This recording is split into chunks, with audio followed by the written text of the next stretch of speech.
아담이 자기 아내 이브를 알매 그녀가 수제하여 가인을 낳고 이르되 내가 주로부터 남자를 얻었다 하니라.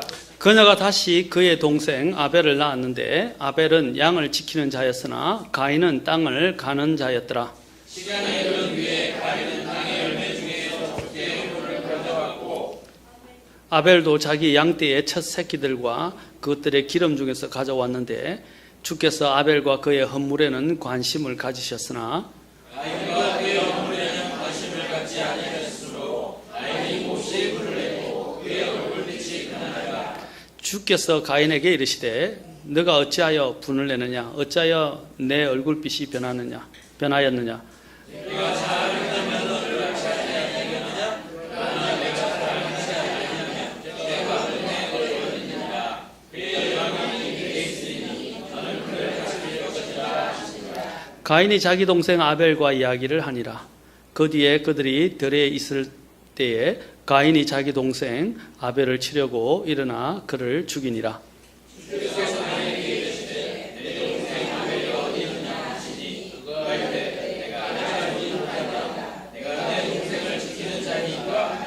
그분께서 이르시되 내가 무엇을 하였느냐 내 동생의 피 소리가 땅에서부터 내게 부르짖느니라.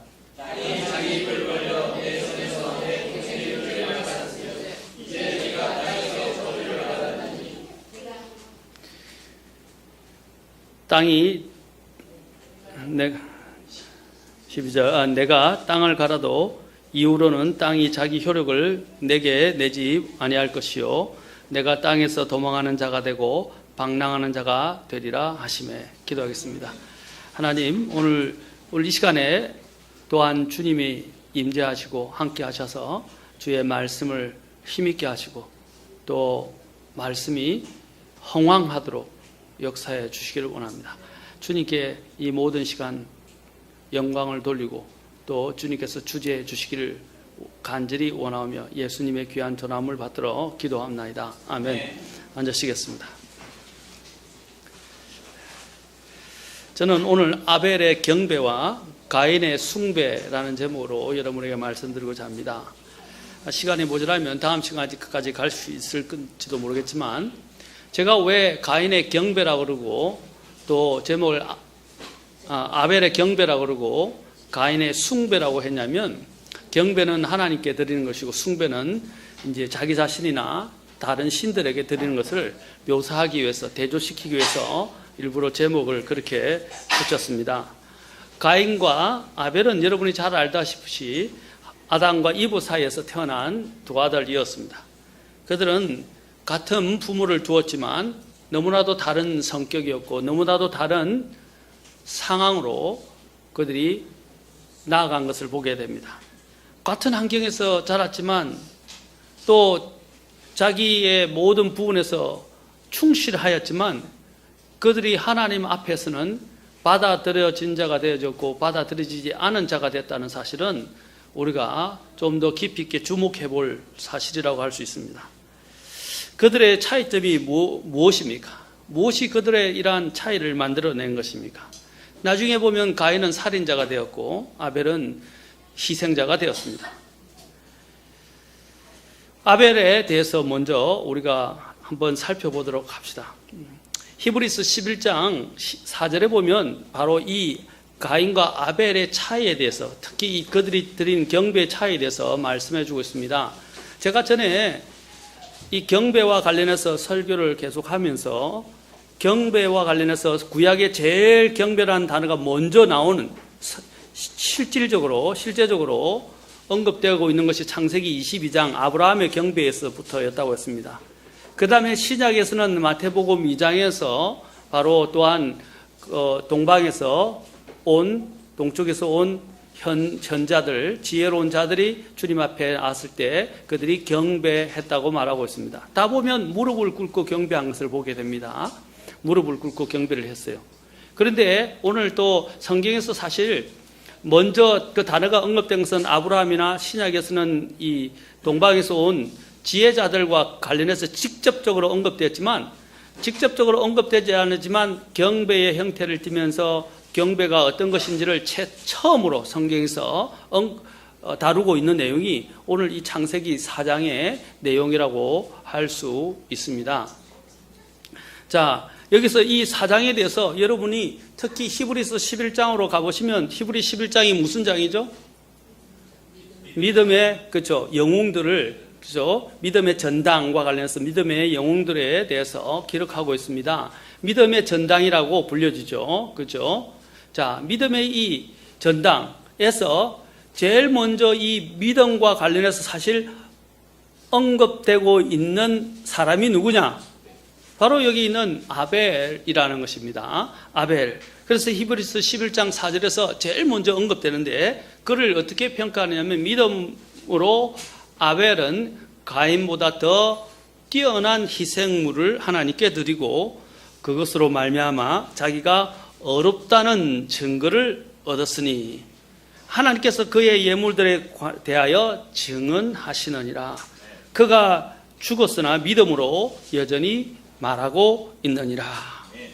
자, 여기서 히브리서 11장 4절에서 오늘 뭐라고 그랬냐면, 그가 어렵다는 증거를 얻었다라고 되어 있습니다. 어렵다는 증거를.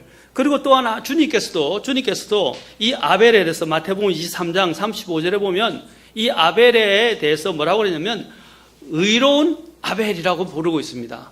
의로운 아벨.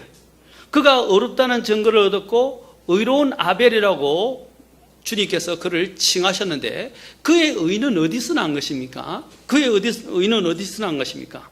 그의 의는 사도 바울이 늘 필요하고 있는 바와 같이 자신의 힘이나 자신의 헌물을 드는 그 어떤 행위로 만들어진 의가 아니었다는 것입니다.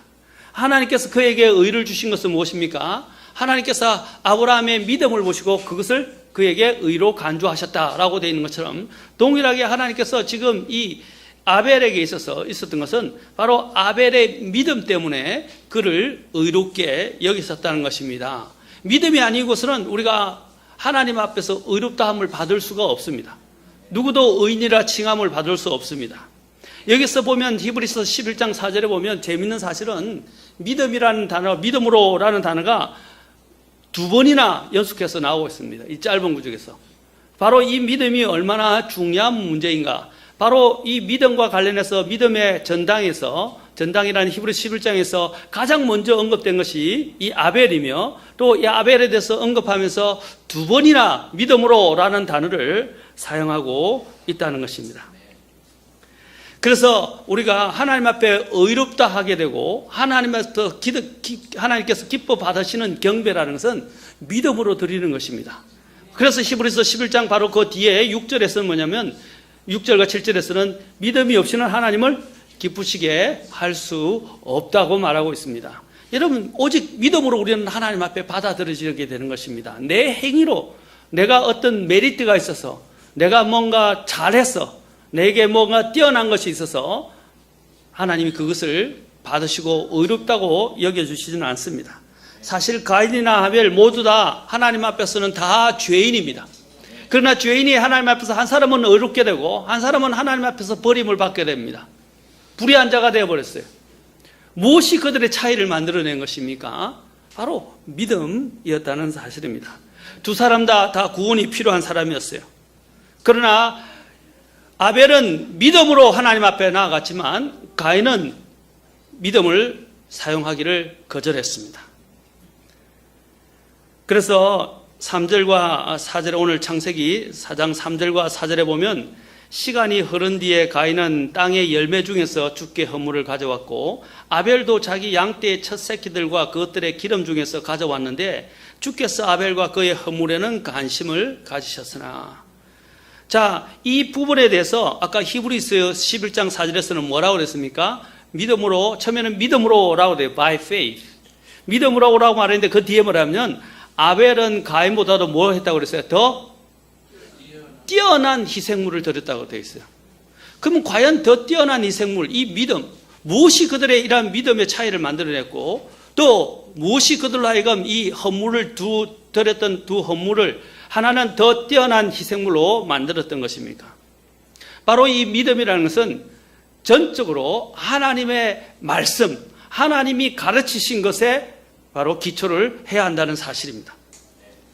우리가 잘 알듯이 로마서 10장 17절에서는 믿음은 들음에서 나오며 들음은 하나님의 말씀에서 나느니라. 바로 믿음은 어디에 기초하는 것입니까? 하나님의 말씀, 하나님께서 가르치시고 하나님께서 계시하신 것에 근거한다는 것입니다. 지난 시간에 아브라함의 경배에 대해서 할 때도 아브라함이 하나님께 경배하러 나갈 때 어디에 기초했습니까? 하나님의 계시의 말씀, 하나님의 명령의 말씀에 기초해서 나아갔다는 것입니다. 어느 누구도 하나님이 주시는 계시의 말씀에 기초하지 않고 나가면 그 모든 것들은 불법이고 하나님 앞에서 받아들이지 않습니다.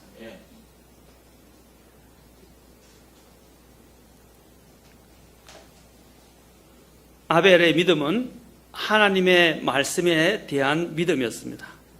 그것은 하나님께서 정하신 방법대로 하나님 앞에 헌물을 가지고 갔습니다. 이것은 누가 가르쳐 줬어가 아니라 이미 하나님께서 창세로부터 바로 자신들의 아버지였던 아담과 어머니였던 이브를 통해서 하나님은 이미 어떻게 하나님 앞에 나아가야 되는가 하는 문제와 관련되어 있습니다. 이것은 다시 말해서 대속의 문제와 관련되어 있고 더 나아가서 더 자세히 한번 묵상을 해보면 이것은 구원의 문제와 관련되어 있습니다. 왜냐하면 이 대속이라는 것은 내 힘으로 되는 것이 아니라 하나님께서 이미 우리를 위해서 이루어 놓으신 것을 믿는 믿음을 통해서 나아갈 때 이 대속의 문제가 해결된다는 것입니다. 오늘날 사람들의 가장 큰 문제가 무엇입니까? 하나님이 지정하시고 하나님이 계시하신 방법이 아닌 사람의 방법으로 하나님 앞에 나아가려 하기 때문에 그것이 하나님 앞에서 누가 되고 하나님이 기뻐받지 않는다는 사실입니다. 저와 여러분이 하나님 앞에 나갈 때 어떻게 나아가십니까? 하나님이 계시하신 방법대로 말씀하신 것에 따라 가르침을 받은 대로 나아가십니까? 아니면 인간의 방식, 인간의 또한 고집, 자기 길을 고집하면서 자기의 방식으로 나아가십니까?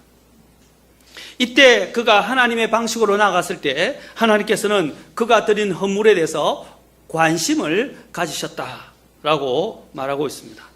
자, 그러면 하나님의 방법대로 나아간 것이 무엇입니까? 바로 피의 희생이었다는 사실입니다. 자, 가르침을 먼저 우리가 받은 대로 대해서 생각해 봅시다. 이 믿음은 하나님의 계시의 말씀, 하나님의 말씀하신 그 말씀에 근거해서 가야 한다고 말씀드렸습니다. 사람들은 다 나름대로 자기의 방법대로 자신들이 의를 얻으려고 그러고 심지어는 하나님을 기쁘시게 하려 한다는 사실입니다. 그러나 그것으로는 하나님을 기쁘시게 할 수 없다고 그렇습니다. 하나님의 말씀하신 대로 그것을 믿는 믿음에 따라 순종하여 가는 것이 하나님을 기쁘게 하는 것입니다. 여기 보면 제일 중요한 것이 바로 하나님께 가르침을 받은 대로 가야 한다는 것입니다. 하나님의 방법은 바로 죄 없는 동물의 희생을 통한 대속을 통해서 하나님 앞에 나아가기를 원하시고 그 희생을 통해서 하나님 앞에 나아가기를 원하십니다. 아담과 이브는 그들이 하나님 앞에 범죄했을 때 무화과 나무 잎으로 자신들의 그 불순종과 죄를 가리려고 했었습니다. 여러분 이것 잘 아셔야 돼요. 이것도 남녀가 구분되어지는 것은 하나님이 남자와 여자를 다르게 만드셨어요. 그런데 오늘날 이 세상은 남녀가 구분이 없어지고 있어요. 유니섹스라고 이야기하죠. 남녀의 구분이 없습니다. 이것은 하나님 앞에 큰 범죄입니다. 아까 우리 한 목사님이 성경을 남자답게 행하라 했는데 성경에서 남자는 남자답게, 여자는 여자답게, 남자는 남자의 옷을, 여자는 여자의 옷을 입어야 됩니다. 그러면 상식적으로 남자의 옷과 여자의 옷이 어떻게 구분됩니까? 그렇죠? 상식적으로 구분돼요. 근데 왜 여자들이 이제 남자의 옷을 입기 시작한 것입니까? 심지어는 남자들도 여성화되어 가는 사람들도 있습니다.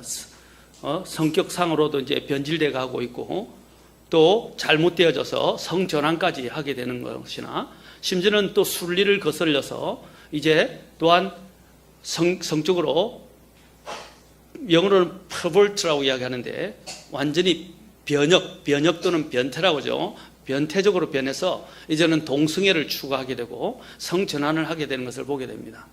그것은 여러분 그 사람들이 이 과학적으로 어떤 사람들은 이제 의학적으로 이것을 설명하기를 그들이 태어날 때부터 갖고 있는 이 안에 자신 안에 있는 유전적인 문제다. 유전적인 문제라고 이야기하는데 하나님은 그렇게 만드신 적이 없고요. 하나님은 그렇게 말씀하신 적이 없어요. 그것은 지인이라고 그러는데 이 안에 있는 우리 안에 있는 유전의 문제가 아니에요. 그것은 사람의 이 생각 속에서 생각이 어떻게 해요? 어두워지고 생각이 부패했기 때문에 일어난 것입니다. 여러분 그런 부분들은 어디서부터 오느냐면 사실 옷차림도 상당히 중요한 거예요. 오늘날 사람들이 마음만 하나님 앞에 드리면 되지라고 이야기하는데 여러분 오늘날 이 가인의 길이 뭐냐면 마음만이 아니라 하나님이 가르치신 대로 순종하는 거예요. 믿는다는 게 뭐예요? 믿는 것은 말로만 하는 게 아니에요. 야고보서 이야기하면 행함이 없는 믿음은 죽은 것이라고 그랬어요. 믿는다는 것은 하나님의 말씀대로 순종하는 것을 이야기합니다. 아벨이 한 것은 하나님의 말씀한 대로 순종을 했어요. 오늘 이런 남녀의 구분이 없어지고 있어요. 말하는 부분에 있었으나 행동하는 것에 있었으나 심지어는 옷차림에 있어서도 마찬가지입니다. 처음에 하나님이 그들이 나무 잎으로 자기들의 치부만 가리려고 했을 때 하나님이 뭘 입혀주셨어요? 그들에게 가죽 옷을 입혀줘요. 이것은 두 가지를 이야기합니다. 첫째, 가죽을 사람이 벌거벗은 것을 인식했다는 것은요, 바로 죄에 대한 인식입니다. 부끄러워진다는 거죠. 그래서 사람이 죄를 지으면 하나님 앞에 벌거벗은 것처럼 수치가 드러나는 것이에요. 그때 하나님께서 어떻게 하셨어요? 가죽 옷을 입혔다는 것은 누군가가 피를 흘려서 희생을 해야 했다는 사실을 말해주는 것입니다. 그렇죠? 그것이 바로 하나님께서 처음 타락한 그의 아버지 아벨과 가인의 아버지였던 바로 아담과 이브에게 하나님께서 입혀주신 방식이 가죽 옷이었어요. 그것은 짐승이 누군가가 아니면 어떤 짐승이 대신해서 피를 흘려서 죽어주고 그것을 죽어진 그 대속의 값어치로 가치로 그들의 치부를 죄를 가려 주었다는 사실입니다. 사람이 임의로 묶어낸 치부만 가린 정도가 아니라 하나님이 또 가죽 옷을 입혀줬을 때 성경에는 뭐라고 하냐면 스킨 고트라고 그래요. 코트라고 그래요.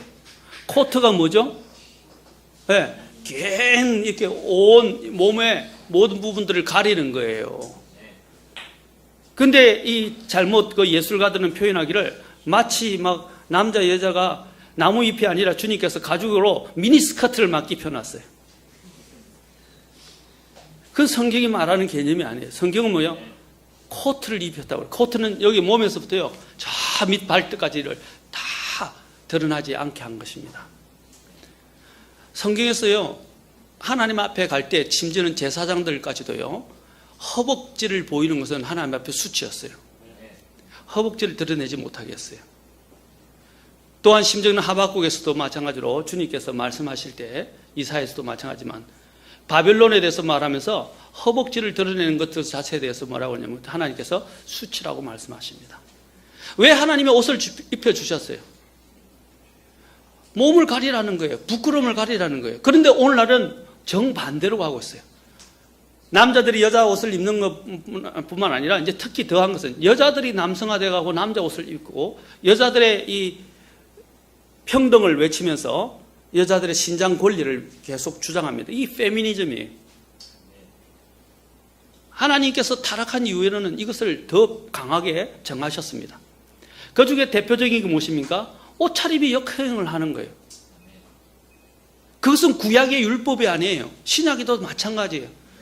이 옷을 입는 문제는요, 유행의 문제나 그냥 단순히 율법의 문제가 아니에요. 순종의 문제예요. 순종의 문제. 여자들이 자기가 원하는 대로 자유롭게 행하려고 하는 문제 때문에 자꾸 뭐냐면 하나님이 말씀하신 거는 관계없어요. 내가 입고 싶은 대로 내가 행하고 싶은 대로 하고 싶다는 것이 그 반역의 마음이 그 속에 들어있는 거예요. 그래서 옷차림도 중요한 문제예요. 제가 전에도 말씀드렸잖아요. 옷이 사람을 만든다라고 말씀했습니다. 옷이 아무것도 아닌 거 아니에요. 작업할 때는 작업복을 입는 거예요.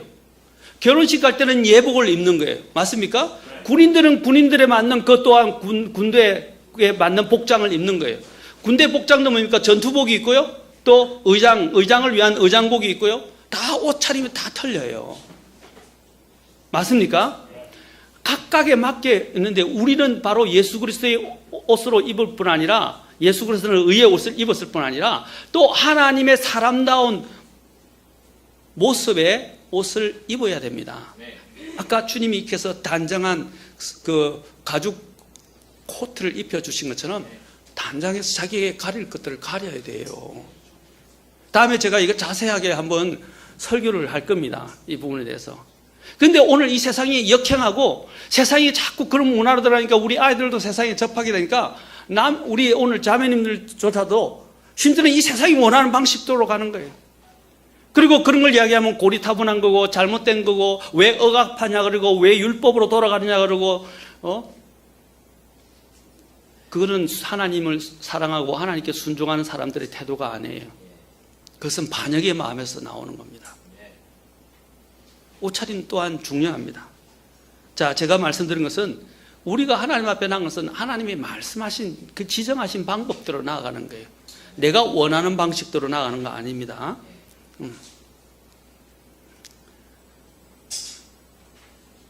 하나님께서는 그들 자신들의 벌거벗은 수치를 나뭇잎으로 가리려 했을 때 하나님께서는 자신들의 힘으로 그 치부를 죄를 가릴 수 없다는 것을 이 동물을 잡아서 보여주시면서 보여주셨던 것입니다. 이러한 부분들에 대한 부분이 어디서부터 시작되느냐면 이제 이것이 여기 있던 가인과 아벨에게까지도 사실 흘러가고 있는 것입니다. 자기 아버지이기 때문에 이미 그들은 그것을 들어왔고 그것을 이미 목격해왔던 사람들이었습니다. 계시록에 보면 이런 말씀이 있습니다. 창세로부터 죽임당한 어린 양이란 말이 있어요. 예수님이 언제부터 죽임당했다고요? 예수님이 2000년 전에 십자가에서 돌아가셨는데 분명히 성경은 뭐냐면 창세로부터 죽임을 당한 어린 양이라고 말하고 있어요. 그게 무슨 뜻입니까? 예수님이 실제로 2000년 전에 오셔서 육체를 입고 오셔서 십자가에 죽으셨지만 예수님께서 이미 창세를 아담과 이브가 타락한 그 뒤로부터 하나님께서는 어떻게 했습니까? 모형으로 그것을 통해서 어린 양이 죽어서 대속되어야만이 의를 얻을 수 있고 구원받을 수 있으며 하나님 앞에 설 수 있다는 것을 보여주신 거예요. 그래서 계시록에서는 창세로부터 죽임당한 어린 양이라는 것을 강조하는 것입니다. 예수님이 언제 죽임을 당했습니까? 실제로는 모형으로 말입니다. 우리가 침례를 받을 때도 어떻게 합니까? 실제로 받는 영적 구원에, 그렇죠? 영적 침례에 대한 모형으로 물 침례를 받는 거예요. 물 침례가 구원하는 것은 아니지만 물 침례가 뭡니까? 영적인 모형인 그 구원, 성령 침례에 대해서 어떻게 해요? 성령 침례를 모습을 보여주는 것입니다. 마찬가지로 우리가 이렇게 믿음, 옷을 입는 문제부터 시작해서 오늘 여기서 하나님 앞에서 이 예수님의 대속 또한 구약에서 있었던 대속 또한 바로 그러한 모형들을 그림자로서 보여주는 것입니다. 여러분이 진짜 운전면허를 따기 전에 어디를 가십니까? 운전학원에 가시잖아요. 그래서 학원에 가서 차 운전 연습을 하시죠.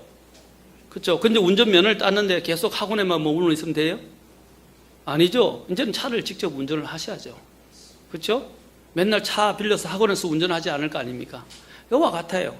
여러분들이 운전을 하기 위해서, 진짜 차를 운전하기 위해서 운전학원에 가서 시뮬레이션뿐 아니라 여러 가지 또 실제 모형이라고 했지만 차와 같은 형태로 실제 도로를 주행하는 것처럼 해서 면허를 따합니다. 연습을 많이 합니다. 이제 자격증을 땄으면 계속 학원에 머물러 있으면 안 되잖아요. 그와 같은 거예요.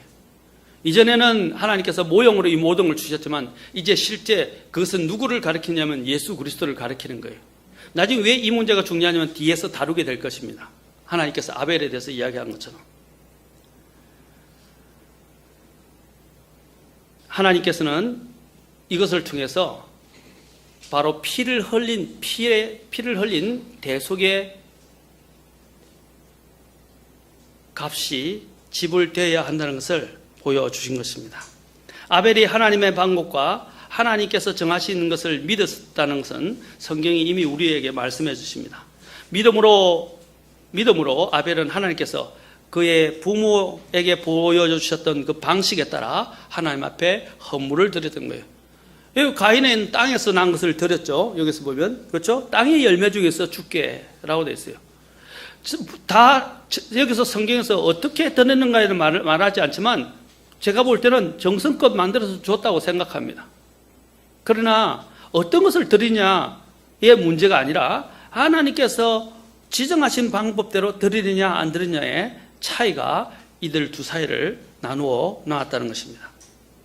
아벨의 이러한 믿음과 순종 때문에 하나님은 그의 희생제를 존중하셨고 또 그의 헌물을 관심을 두시고 연락해 주셨습니다.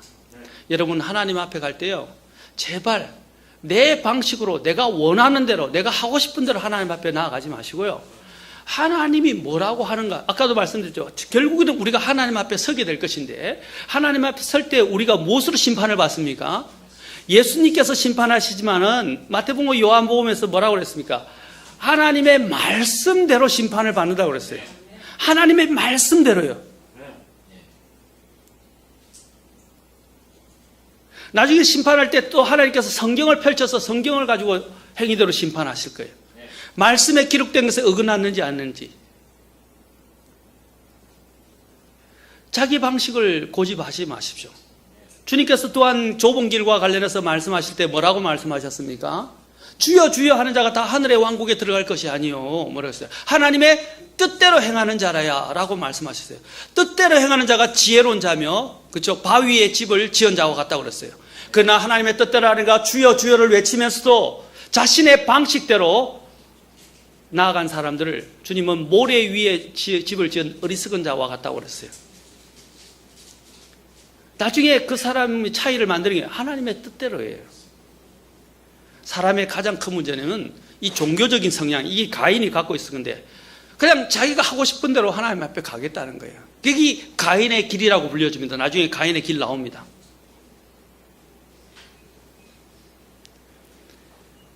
하나님께서 가르침을 받은 대로 성경이 계시한 방법대로 순종하세요.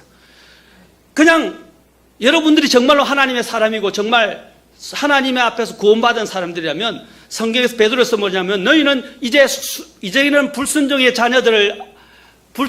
자녀들 위해서 역사하는 영을 따랐으나 베드로에서는 뭐냐면 너희가 이제는 순종의 자녀가 되었도다라고 말했습니다. 순종의 자녀가 됐대. 우리 안에는 이제 새로운 성품이 들어와 있어요. 순종의 자녀. 이제 여러분이 순종의 하나님의 자녀가 됐다면 뭐냐면 하나님이 그냥 기록해서 말씀하셨다면 네! 고개 숙이면 돼요. 근데 문제는 뭐냐면 왜 내가 무엇 때문에 라고 이야기하는 것입니다. 지금 바로 가인이 이렇게 하늘을 내는 것과 같은 거예요. 5절에 보십시오. 가인이 어떻게 했습니까? 그의 허물에는 관심을 갖지 않으시니까 어떻게 해요? 하나님께서 가인과 그의 허물에는 관심을 갖지 않으시니까 가인이 몹시 분을 내고 그의 얼굴빛이 변하니라. 이게 바로 죄성을 가지고 있는 그리고 하나님을 대적하고 불순종하는 하나님의 길을 따르기를 원하지 않는 사람의 가장 큰 특징입니다. 항상 하나님 앞에서 따지는 거예요. 왜 내가 그렇게 해야 됩니까? 여러분도 보시오. 하나님이 분명히 말씀하신데도 말씀보다는요. 내가 하고 싶은데 좀 하게 내버려 두십시오. 우리 자녀들 잘 들으세요. 부모님이 이야기하는 하기 싫어요. 그냥 내가 하는데 내버려 두세요. 나중에 후회할 날이 올 거예요. 하나님 앞에서도 마찬가지예요. 우리는 하나님의 자녀입니다. 하나님이 말씀하신 대로 움직여야 돼요. 내 방식을 버리십시오. 내 생각을 버리십시오. 가인의 길은 자기의 방식과 자신의 생각으로 하나님 앞에 나아가고 하나님을 기쁘시게 하려는 것입니다. 그도 헌물을 드렸다는 것은 하나님을 기쁘시게 하고자 하는 마음이 있었다는 것을 보여줍니다. 하나님은 그가 아무리 정성껏 무엇을 드리냐에 관심이 없고요. 하나님이 지정하신 방법대로 하나님 앞에 나아갔느냐. 거기에 관심을 두고 계십니다. 골로새서 2장 7절에 보면 7절부터 이제 7절에 보면 그분 안에서 뿌리를 내리고 세워지며 가르침을 받은 대로 믿음 안에 굳게 서서 그 안에서 넘치도록 감사를 드리라. 뭐라고요? 가르침을 받은 대로. 데살로니가후서 2장 15절은 그러므로 형제들아 굳게 서서 말로나 우리의 서신으로 너희가 가르침을 받은 전통들을 붙들라. 하나님의 말씀에 가르침을 받은 대로 그 가르침에 입각한 정통들을 붙들라 그랬습니다. 디도서 1장 9절에서도 자기가 가르침을 받은 대로 신실한 말씀을 굳게 붙들어야 하리니. 아까도 얘기했지만 사람들이 가르침을 받지 않은 데서 문제가 되는 거예요. 오늘날 왜 법에 문제가 있습니까? 요즘 나오는 국정농단, 헌법 유린 이런 말이 뭐 때문에 나오는 거예요? 헌법이 기록한 대로 해석을 안 하고 자꾸 자기가 원하는 방식대로 해석을 해가고 법을 바꾸려고 하는 거예요. 적그리스도가 올 때 나중에 어떻게 하는지 아십니까? 적그리스도가 나타날 때 하나님의 법과 때와 법을 바꾸려 한다는 겁니다. 다니엘서 나와요. 하나님의 때와 하나님의 법을 바꿔버립니다. 뭐냐면 하나님 방식대로 안 하겠다 이 말이에요. 그게 타락한 인간의 가장 마지막 절정의 모습입니다. 법까지 바꿔버려요. 오늘날 이 시대를 보십시오. 하나님의 말씀은 바뀐 적이 없는데 오늘날 헌법과 같아요. 원래 헌법에 기초가 있는데 헌법의 그 기초대로 정신대로 안 가고요. 헌법의 정신을 자꾸 해석을 바꿔버려요. 자기에게 유리한 대로. 그렇죠. 오늘날 보십시오. 하나님의 말씀도 마찬가지예요. 하나님의 말씀이 옛날부터 그대로 있는데 하나님 말씀을 자꾸 자기들이 유리한 대로 해석하고 바꿔버려요. 이게 이단이고 마지막 때의 모습이에요.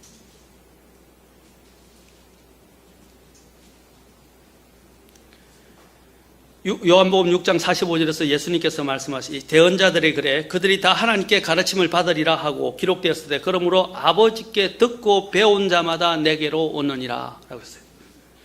배운 자마다 듣고 배운 대로. 그리고 로마서 16장 17절에서 사도 바울이 말하며 형제들아 이제 내가 너희에게 간청하노니 너희가 배운 교리에 역행하여 분쟁을 일으키거나 실족하게 하는 자들을 주목하고 그들을 피하라. 지목하라 이 말이에요. 지목하고 피하라고 그럽니다. 디모데후서 3장 14절에서도 너는 배워서 확신하게 된 것들 안에 거하라. 배운 것대로 거하라 이 말입니다. 빌립보서 4장 9절에서도 너희가 내 안에서 배우고 받고 듣고 본 그것들을 행하라. 그리하면 평강의 하나님께서 너희와 함께 하시리라. 에베소 4장 20절에서는 너희는 그리스도를 그렇게 배우지 아니하였느니라. 뭐라고요? 그리스도를 그렇게 배우지 아니하였다. 여러분 이 습관이 무섭다고 알고 있죠? 한번 잘못 배우면요 안 바뀌어요. 개에게 그렇죠? 바다 개, 그 개에게 아무리 똑바로 걸으라 그래도 안 바뀌어요. 그러면서 자기는 옆으로 가면서 다른 사람을 나무라요. 그렇죠? 한번 잘못 배우면요 그게 평생에 미칩니다. 왜 우리 아이들에게 선한 것을 택할 줄 알고 선을 가르쳐야 합니까? 먼저 그것이 신겨지면 아이들의 평생에 남아요. 그런데 아이들이 먼저 나쁜 것도 받아들이고 습관을 받아들이기 시작하면 어떻게 됩니까? 안 돼요. 안 바뀌어질래요. 자꾸 충돌이 와 싸움이 일어나요. 참 어려워요. 특히 자녀들이 문제. 그렇죠?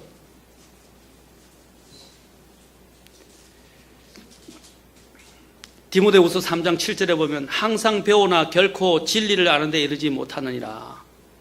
항상 배우는데 결코 왜냐하면 가르침을 받은 대로 안 하는 습관이 드니까 배우는데요 결국은 진리를 아는 데 나아가지 못하는 거예요. 우리가 여기서 또 한 가지 기억해야 할 사실은 아벨의 헌물과 가인의 헌물을 이야기할 때 성경은요 그냥 아벨의 헌물, 가인의 헌물이라고 하지 않고 뭐라 하냐면 아벨과 그의 헌물, 가인과 그의 헌물이라고 말합니다. 한번 가서 보세요. 본문에 나옵니다. 본문을 보면 특히 4절에 보십시오. 뭐냐면 주께서 뭐라고 그랬어요? 뭘 받으셨다고 먼저 이야기했어요? 아벨과 그의 헌물에 관심을 가졌다. 먼저 헌물이 먼저 나와요? 아벨이 먼저 나와요? 아벨이 먼저 나오죠. 그렇죠? 하나님이 관심을 가지시는 게 뭐냐면 먼저 헌물의 문제가 아니고요, 그 사람의 마음의 문제라는 거예요. 그게 바로 믿음과 연결되어 있어요. 이 아벨과 가인의 문제는 뭐냐면 바로 이 그들의 마음속에 있는 믿음의 차이였어요. 여러분, 아무리 하나님 앞에 헌물을 하나님이 원하는 대로 갖고 와도 마음이 똑바르지 않으면, 어떻게 바르지 않으면 하나님 받지 않는 거예요. 근데 우리는 생각하려면 그냥 선물을 보따리를 많이 가서 하나님 앞에 드리면 하나님이 기뻐하실 것이다. 그게 이스라엘 백성들이 착각했던 거예요. 미가서 6장에 보면 나와요. 하나님이 번제와 희생물을 기뻐하세요? 하나님이 원하신 것은 번제와 희생물 전에 상한 영이고 우리의 마음을 먼저 드리는 거예요. 근데 우리가 하나님 앞에 나올 때 막 가서 그냥 무조건 정성을 가지고 갖다 바치면 하나님이 그게 종교예요. 하나님 그걸 기뻐하지 않으세요. 오늘 주님이 가인에게 책망한 것이 뭡니까? 가인을 책망을 걸 보세요. 6절 7절 보세요. 주께서 가인에게 이르실 때 내가 어찌하여 분을 내느냐, 어찌하여 내 얼굴빛이 변하였느냐 하면서, 자 7절 보세요. 내가 잘 행하면, 이건 행위를 가리키는 게 아니에요. 마음의 동기부터 말하는 거예요. 내가 잘 행하면 너를 받지 아니하겠느냐. 그러나 너가 잘 행하지 아니하면 죄가 문에 엎드려 있느니라. 죄가 행동을 유도합니까? 아니면 먼저 마음을 유도합니까? 마음이죠. 마음을 건드리는 거예요. 마음에서부터 행동이 나오는잖아요. 보시죠. 그의 뭐라고 했어요? 그의 열망이 내게 있으리니. 마음의 문제를 다루고 있어요. 주님은 뭐라고 했어요? 너는 그를 다스릴지니라. 가인의 타락의 가장 주된 원인이 무엇입니까? 마음의 문제였어요. 이것은 바로 믿음과 직결됐어요. 자, 이 문제는요, 처음부터 나온 거예요. 제가 전에도 늘 설교했듯이 사탄이 타락하게 된 이유가 뭐였죠? 내 마음대로 하리라 였잖아요. 아담이 범죄하게 된 이유가 뭐였죠? 하나님의 직접적인 명령의 말씀을 받아놓고도 그냥 내 마음대로 한번 해보겠다라는 것이었어요. 지금 가인이 또 배운 게 뭐였죠? 내 마음대로, 하나님이 뭐라고 말씀하셨든 간에 상관없이 그냥 내 마음대로 가고 내가 하고 싶은 대로 방식대로 하나님 앞에 나가고 하나님을 기쁘시게 해드리겠다는 거예요. 이 차이는 큰 차이를 만들어내는 것입니다. 여러분, 이것을 주의하십시오. 하나님은 먼저 그 사람의 마음을 먼저 보십니다. 중심이 바르죠. 그래서 제가 얘기했잖아요. 제 딸을 교육시킬 때 딸이 그냥 행동을 순종하라고 하는데 순종 안 해서 억지로 그냥 화가 난 듯이 순종을 해요. 물건을 갖고 있는데 그냥 투덜투덜 하면서 이렇게 가요. 그렇죠? 그러면 제가 다시 조금 태도가 나아져요. 다시, 그럼 조금 더 나아져요. 다시 이제 하면 목소리부터 태도까지 좀 많이 달라져요. 무엇을 보고자 원하는 겁니까? 마음이 변화된 것을 봐요. 마음으로부터 순종해야 되죠. 성경에서 순종을 이야기할 때 너희가 마음으로부터 순종을, 그렇죠? 순종하여 라고 하는 마음으로부터. 순종은 마음으로부터 기쁨으로 순종하는 거예요. 그렇지 않으면 하나님이 받지 않은 거예요. 그건 순종이 아니에요, 사실은요. 성도들이 교회에서 하나님께 경배를 드릴 때 하나님이 받으시는 어떤 헌물의 질과 양의 많고 적음을 보는 것이라고 생각하는 사람도 있습니다. 그러나 헌물의 양과 그 질이나 양의 많고 적음을 보는 것이 아니라 먼저 그 사람의 마음의 중심을 보신다는 것을 우리는 알아야 합니다. 마음에 없이 그냥 억지로나 형식으로나 가식으로나 그냥 자신들의 직분 때문에 남의 시선을 의식해서 하나님 앞에 헌물을 드리면, 그것은 아무리 많이 드린다 할지라도 그것은 하나님이 기뻐받지 않습니다. 하나님께서는 왜 가부의 2랩돈을 주님 기억하셨습니까? 그가 두렙돈은 너무너무 작은 금액이에요. 적은 금액이었어요. 그럼에도 불구하고 하나님은 그가 그의 전 재산을 드린 거예요. 그 주님은 그의 마음을 보셨던 거예요. 하나님이 원하시는 것은 레위기 17장 11절에서 이제 율법에서 정하셨습니다. 뭐라고 말씀했습니까? 육체의 생명은 피에 있고, 그렇죠? 피에 있다고 그랬어요. 그 피가 죄를 속죄한다고 말씀하셨어요. 그래서 히브리서 9장 22절에 보면 뭡니까? 율법의 거의 모든 것이 피로서, 그렇죠? 피에 의해서 된다고 하셨어요. 곧 피 흘림이 없이는 죄의 사면이 없다고 했습니다. 율법의 거의 모든 것이, 그 율법뿐만 아니라 하나님이 원래 정하신 것은 바로 피.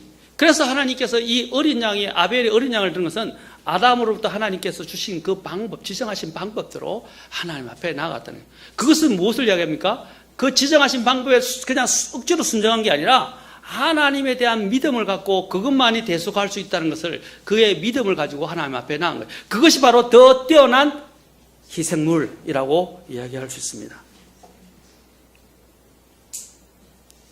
구약 시대에서는 각 개인의 죄는 희생양으로 대속되었지만 이제 새로운 신약 시대에 와서는 어떻게 해요? 하나님의 어린 양이신 예수 그리스도를 통해서 나아가는 것입니다. 그래서 히브리서 9장 12절에서는 말합니다. 한번 가서 봅시다. 히브리서 9장 12절. 창세기 잡고 계시고요. 히브리서 9장 12절에서 주님이 결론적으로 이렇게 말씀하십니다. 자, 12절에 보면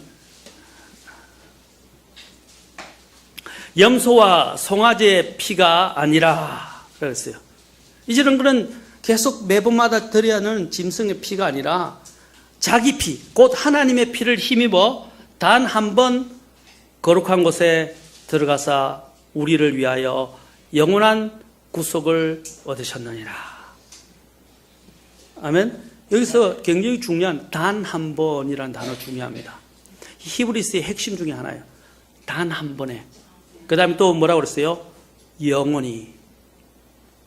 단 한 번에 주님께서는 영원히 십자가에서 구속을 완전하게 이루어 주셨습니다. 아멘. 그래서 이제는 짐승의 피가 필요, 우리는 하나님의 어린 양을 힘입어서 하나님 앞에 나아가는 거예요. 아까도 말씀드렸지만 미가서 6장 6절에 보면 6장 6절부터 6장 8절에서 말합니다. 내가 무엇을 가지고 주 앞에 가며 높으신 하나님 앞에서 절을 할까? 내가 번제 허물과 일년된 송아지를 가지고 그분 앞에 갈까? 주께서 수천의 순양이나 수만의 강물 같은 기름을 기뻐하실까? 내가 내 범법으로 인하여 내 맏아들을, 내 혼의 죄로 인하여 내 몸의 열매를 드릴까? 잘 보십시오. 오 사람아, 그분께서 무엇이 선한 것인지 내게 보이셨나니 주께서 내게 요구하시는 것은 오직 의롭게 행하고 긍휼을 사랑하며 겸손하게 내 하나님과 함께 걷는 것이 아니냐. 희생물이 아니라 마음이라는 거예요. 마음. 하나님께서는 눈에 보이는 헌물보다도 믿음의 헌물을 원하십니다. 중량선 헌물의 값어치가 아니라 마음의 중심입니다. 하나님은 영이시고 인격체이시기 때문에 우리는 하나님께 영과 진리로 경배를 드려야 하고, 그 경배는 우리가 하나님 앞에 믿음으로 살아있는 희생물을 드리는 것입니다. 죽은 거 드리지 마세요. 죽고 난 다음에는 드릴 수도 없어요. 살아있을 때 드려요. 살아있는 것 자체를 드리는 것입니다. 여러분들은 어떤 희생을, 어떤 헌물을 주님께 드리겠습니까? 믿음에서 난 겁니까? 더 뛰어난 희생물, 곧 내 공로나 내 피땀 흘린 노력이나 내가 만들어낸 산물이 아니라 하나님이 지정하신 방법대로 그냥 순종해서 드리는 것. 마음으로부터. 바로 그것이 하나님이 기뻐 받으시는 것입니다. 또한 아벨의 헌물은 믿음의 헌물이었죠. 하나님이 가르치신 대로, 그렇죠? 또 피의 헌물이었지만 또한 하나의 이 아벨의 중요한, 아벨과 관련해서 헌물과 중요한 게 뭐냐면, 아벨은 순교로 그의 믿음을 지켰다는 사실입니다. 그는 숨겼어요. 그는 뭐라고 그랬어요? 그가 바로 죽었어도 그의 믿음이 증언을 하고 있다고 해요. 아까 우리가 읽었지만 히브리서 11장 그가 어떻게 했어요? 죽었어도 말한다고 그랬어요. 그 죽었어도 그가 말하고 있다는, 그는 바로 피로 순교로 지켜낸 경배였다는 것입니다. 그는 이 하나님 앞에 바른 경배 때문에 심지어는 고난을 당했어요. 아벨이 가는 그 길은요, 사실 보면 우리가 보면 당연하다고 생각될지 모르지만 당연하다고 생각하는데 심지어는 많은 사람들이 따르지 않는 길이에요. 왜냐하면 사람들의 본성에는 자꾸 순종을 거부하거든요. 하나님의 방식을 자꾸 물리치려 합니다. 그리고 아벨은 그 하나님에 대한 순종 때문에 그가 어떻게 했습니까? 그가 고난을 당했으며 핍박을 당했으며 순교를 당했다는 사실입니다. 이것이 바로 의인의 길입니다. 성경 전체에서 보면 바로 아까 피의 희생은 너무나도 중요했습니다. 이 왜 피가 희생이 중요합니까? 바로 이것이 앞으로 장차 오셔서 아까 창세로부터 죽임을 당한 어린 양이 할 때 바로 예수님의 죽음을 예표하는 것이기 때문입니다. 여러분이 마음으로부터 지금 믿음에 따라 옛날에 구약에 제가 다시 조금만 설명을 드리겠습니다. 구약에는요, 어떻게 구원받았어요? 2000년 전에 예수님께서 오셨는데 십자가에 죽으셨어요. 그러면 예수님이 오시기 전에 구약의 인물들은 어떻게 구원받아요? 예? 행위로 구원받나요? 어떤 신학 이론 중에는요, 극단적인 세대주의 이론 중에는 뭐냐면 각 시대별로 구원 방법이 다르다고 이야기를 해요. 그런 거 보지 마세요.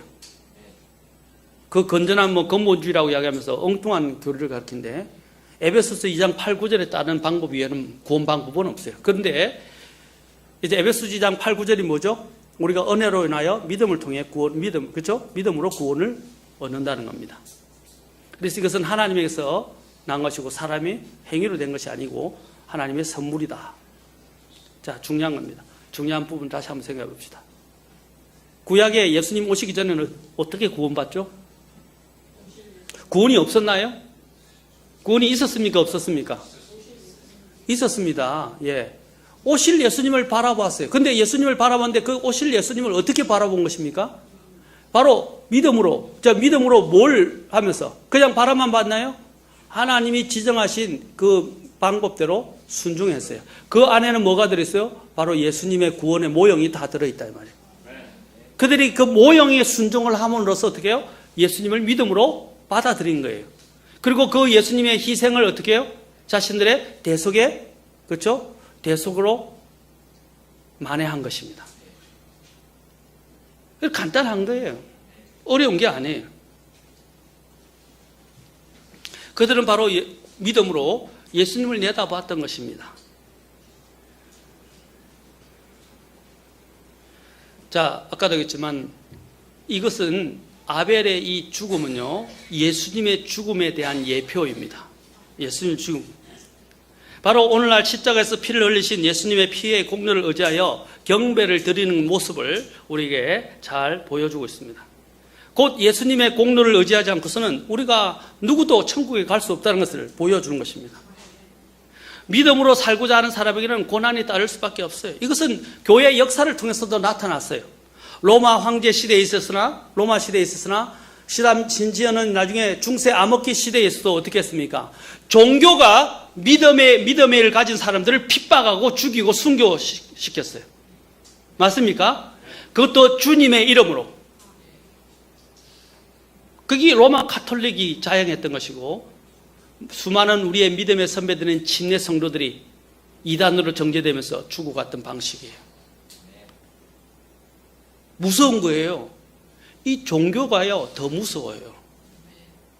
아예 안 믿는 사람보다도요, 종교가 더 무섭다니까요. 여러분, 모슬렘도 불신자들이 아니에요. 그들의 근거는 어디까지 올라갑니까? 아브라함에까지 올라가요. 그들도. 종교예요, 종교. 종교의 이름으로 진리를 믿는 자들을 항상 핍박하고 죽여왔었어요. 지금 이것이 바로 시초예요. 가인이 자신의 길, 자신의 종교로 사악한 짓을 행해서 아벨을 죽여버렸던 것입니다.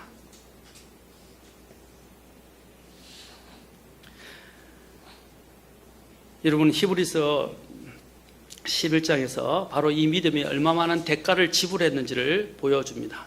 이 세상은 불신자들의 유행을 통해서 믿는 자들을 조롱합니다. 우리가 가지고 있는 이 육신은 우리 안에 있는 타락한 본성으로 인해 마음으로 인해서 믿음으로 살아가는 것들을 늘 거부하고 반대해요. 그리고 하나님의 지배를 받는 것들을 거부합니다. 마귀는 항상 공중에 권세 잡은 자들을 그 가운데서 역사하여 그들의 자녀들을 두고 있고 그들을 통해서 이 세상을 운영하려고 그러고 하나님을 대적하고 하나님의 역사를 거스르려고 합니다. 가인은 하나님으로부터 거부를 당했고 자신이 이제 하나님 앞에 거절당한 것을 만회하기 위해서 동생을 미워하기 시작했어요. 그게 종교는요, 자기들이 하나님 앞에 나아가려는데 안 받아지거든요. 그러니까 하나님 앞에서 의롭게 되어지고 믿음으로 나아가서 하나님의 받아들인 자들을 이제 시기하기 시작해요. 배가 아픈 거예요. 여러분도 교회 보면요, 주님이 말씀, 나중된 자 먼저 되고 먼저 된 자 나중 된다고. 나중에 믿음으로 잘 되는 자들이 괜히 미워지기 시작하는 거예요. 나는 왜 안 받아주고 왜 그런 사람들을 받아주느냐, 항거하기 시작을 해요. 이스라엘이 이방인들이 구원받는 걸 보고 어떻게 했어요? 시기하기 시작했어요. 그래서 시기해서 그들이 어떻게 해요? 시기하다가 나중에 하나님이 이제 로마서 9장부터 11장에 경륜이 나오는데 그들이 나중에는 어떻게 해요? 잘려져 나오고 다시 정결케 되어서 이방인들이 구원받는 걸 보고 시기하다 못해서 이제 어떻게 해요? 그들도 일부가 남아있는 자들이 주님을 영접해서 주님을 믿게 됩니다. 그래서 온 이스라엘이 구원을 받게 되고 이방인과 같이 이제 하나님 앞에 받아들이게 됩니다. 그게 하나님이 하시는 방법이에요. 이 시기는 대단히 무서워요. 이 시기 때문에 종교 지도자들이 이 시기로 인해서 어떻게 했습니까? 예수님을 십자가에 못 박히도록 넘겨주었던 것입니다. 여러분도 이 신앙생활 할 때 이 시기 굉장히 중대한 문제입니다. 아까 심지어는 형이 아벨 동생을 시기해서 그를 죽여버렸어요. 이 가인은 하나님 앞에서 자신이 어려운 척 했었던 것입니다. 이게 바로 세상의 영이고 불순종의 영입니다. 주님께서는 그럼에도 불구하고 핍박을 당하는 사람들에게 말씀하셔. 요한복음 16장 33절에서 세상에서는 너희가 환난을 당할 터이나 기운을 내라. 내가 세상을 이겨노라. 라고 말씀하십니다. 믿음의 삶이라는 것은 쉬운 것이 아닙니다. 쉬운 것처럼 보이지만 쉽지 않아요. 하나님께서 믿는 자들에게는 고난을 당하지 않도록 지켜주고 그들이 평화롭게 살도록 지키시겠다고 약속한 적이 없으십니다. 이 땅에 있는 동안에는 믿음으로 인해서 오히려 더 많은 핍박을 감수해야 되고 고난을 받을 수도 있고 심지어는 목숨을 잃을 수도 있을 것입니다. 미국에서 일어났을 때 총기 사건이 일어났을 때 한 총기를 가진 사람이 너무 이 격렬한 기독교 정오주의자가 돼가지고 다니는 사람한테 너 예수님을 믿어 안 믿어? 특히 예수 믿는 아이에게 가서 그렇게 이야기를 했어요. 그래서 그 아이는 당당하게 뭐냐면은 나는 죽을 때 예수님을 믿는다. 바로 그 자리에서 총을 쏴 죽였어요. 근데 그 간증이 그 아이가 굉장히 하나님을 대적하고 믿지 않던 10대의 반항기를 지냈는데 아버지의 끊임없는 기도와 부모님의 끊임없는 기도와 가르침에서 회심을 하고 변화됐어요. 그래서 굉장히 이제 예수님을 닮으면서 아름다운 삶을 살고 있는데 바로 얼마 안 돼서 그런 핍박을, 그런 사고를 당하게 됐어요. 그래서 총에 맞아 죽으면서도 의연하게 주님을 시인하고 죽었어요. 실제로 미국에 제가 있을 때 일어났던 일입니다. 그런데 그 아이의 그 고명한 죽음, 의로운 죽음 일이 수많은 사람들의 가슴에 심금을 울리면서 많은 사람들이 오히려 그 아이로 인해서 예수님을 믿게 되었어요. 어떻게 저런 자세와 태도가 평화로운 마음이 생길 수 있냐는 거죠. 도저히 그래서 그 아이의 간증에 의해서 감명을 받은 자들이 예수님을 믿고 주님을 앞에 나와갔다는 것입니다. 그녀는 어떻게 해요? 짧은 생애를 그렇죠. 10대에 마쳤지만 그녀의 이러한 의로운 삶이 얼마나 많은 사람들에게 감명을 주고 사람들을 주님께로 인도했습니까? 저와 여러분도 마찬가지입니다. 믿음의 삶은 쉽지 않지만 그러나 여러분이 이 고난에 불을 통과하고 난 다음에 하나님은 더 큰 은혜와 영광을 주실 것입니다. 또한 아까도 이 예표에 대해서 주님께서 한번 그가 말하는 것들에 대해서 히브리서 11장 4절에서는 뭐라 했어요? 믿음을 통해서 그가 죽었으나 뭐라고 되어 있습니까? 한번 봅시다. 다시 한번 이것만 하고 마치겠습니다. 히브리서 11장. 자, 그가 죽었으나 라고 하는 걸 봅시다. 뭐라고 되어 있죠? 히브리서 11장 4절에 그가 죽었으나,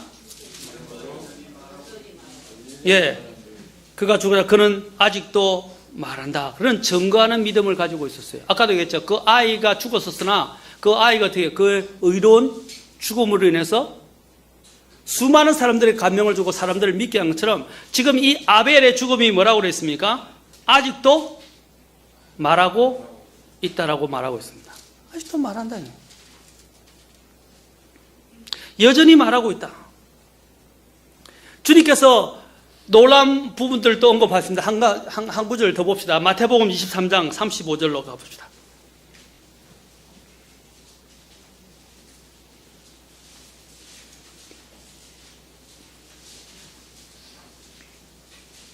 자, 이것을 이야기해서는 간단한 조금 설명이 필요합니다. 마태복음 23장 35절. 주님이 순교의 피에 대해서 말씀하시면서 이제 이 부분을 인용하시는데, 자 봅시다. 마태복음 23장 35절 같이 읽겠습니다. 시작. 그리하여 의로운 아벨의 피로부터 성전과 제단 사이에서 너희가 죽인 바가랴의 아들 사가랴의 피까지 땅 위에서 흘린 모든 의로운 피가 너에게 돌아가리라. 제일 먼저 이 순교와 관련해서 누구의 피를 언급하고 있어요? 의로운 아벨의 피라고 말합니다.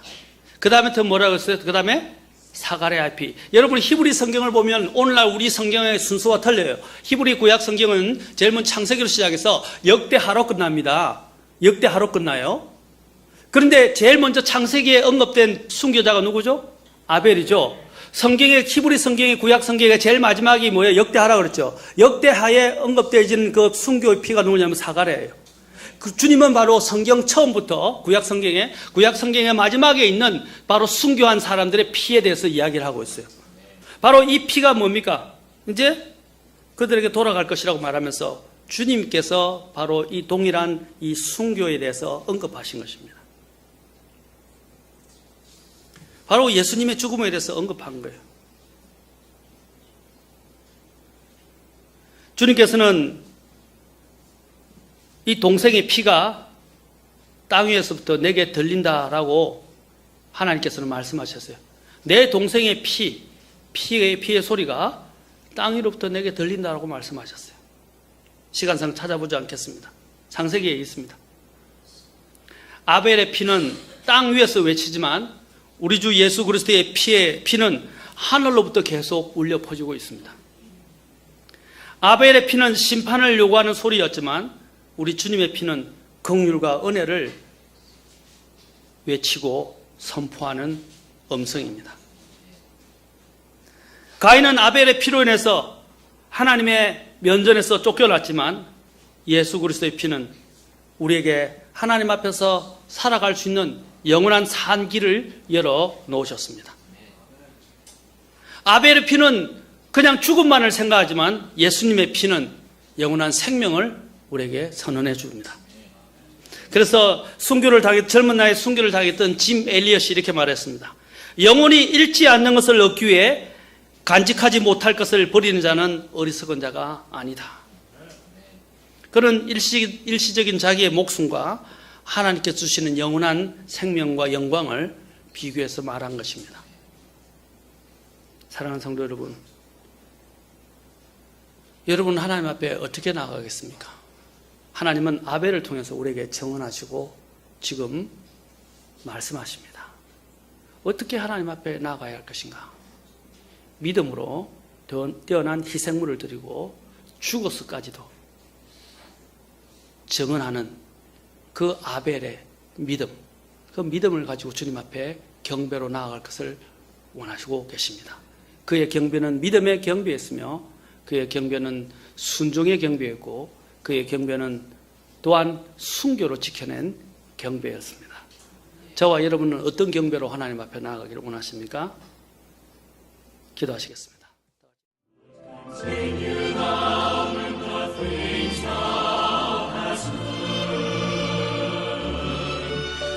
continue thy